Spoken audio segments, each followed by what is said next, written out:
It was dusk when we entered the little gate in the south wall of Damascus.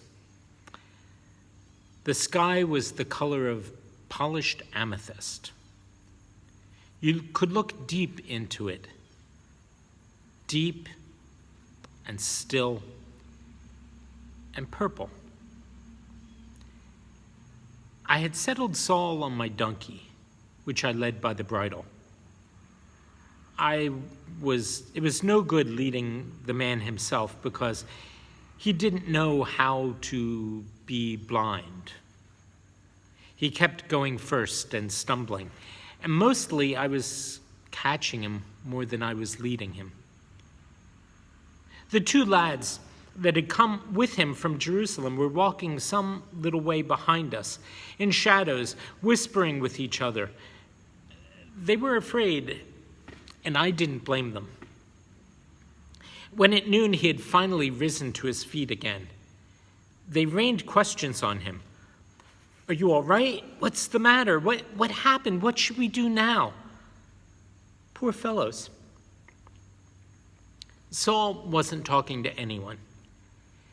He was struggling to walk and leaning on me.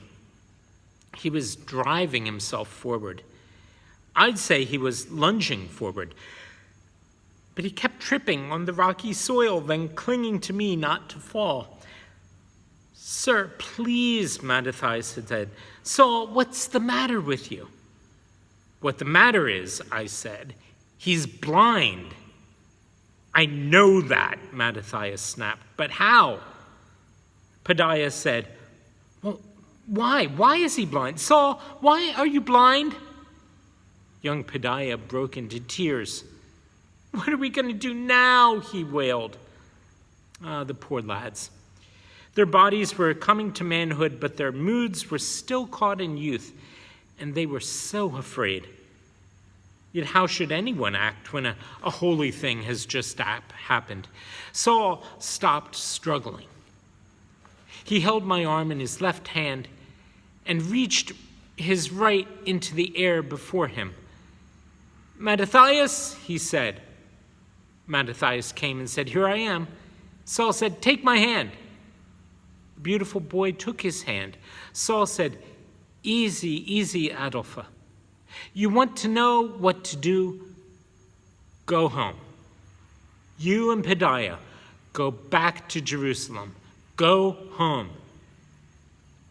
Mattathias glanced back and forth between me and Saul, at me as if I could explain what his master had said, at Saul as if trying to find his master behind the blank eyes. I held still. I had nothing to say. The lad said, "We can't do that." "Why should we do that? What about you? We'll go back when you do." Saul's wounded eyes were pouring forth water, though he wasn't blinking. He drew the lad's hand to himself and kissed it and said, "I'm not going home. I don't have a home." Mattathias opened his mouth wide, as if Saul's kiss were burning him. In a tiny voice he said, "Well, why not?"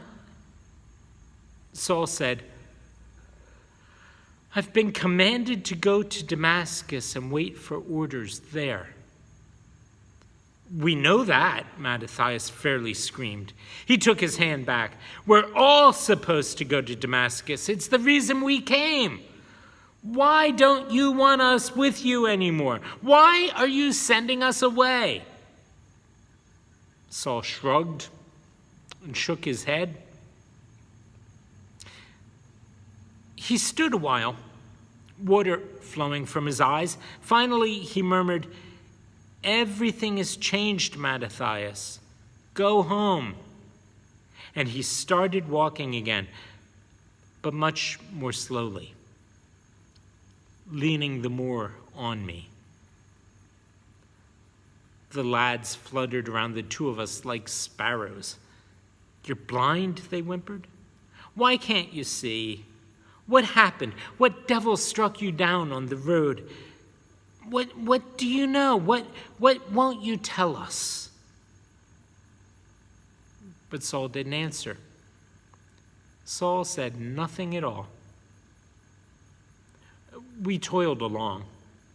His bodily weight and the crook of my right arm raised in me a great tenderness, as a father must feel when his son returns home weak and in need.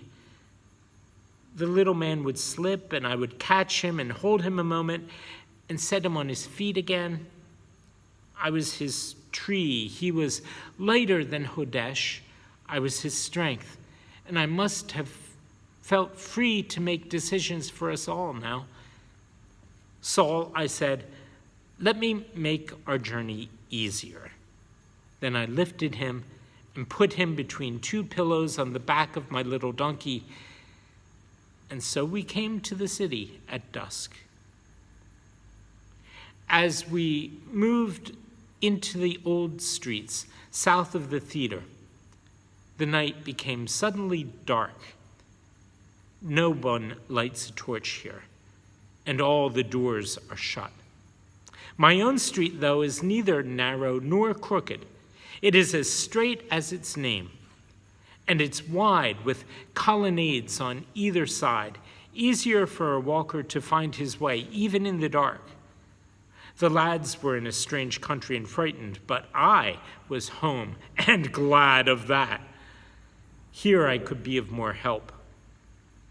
As we passed by the house of my neighbor Zephaniah, he stuck his head out his door and called, "Jude, I'm surprised to see you. I didn't expect you till tomorrow." "Well, but we made good time," I said. "Did the Lord grant you success then, Jude?" my old neighbor asked. "Is that the Pharisee there? Did you bring the Pharisee with you?"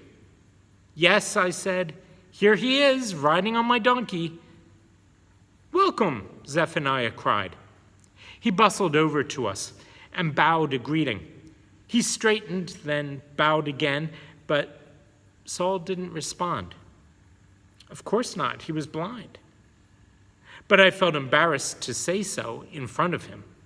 So I said, "Saul, meet my neighbor Zephaniah."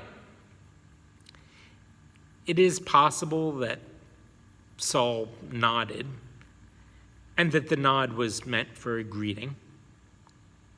Mattathias announced, "He's not talking anymore. Something's wrong with him." Zephaniah looked at me and said, "Let me keep my promise, Jude.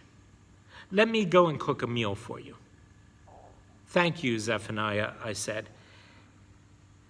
Yes, truly I had succeeded. I'd brought the Pharisee that would help us bring order to our synagogues again. But he had said, "Jude, I need you."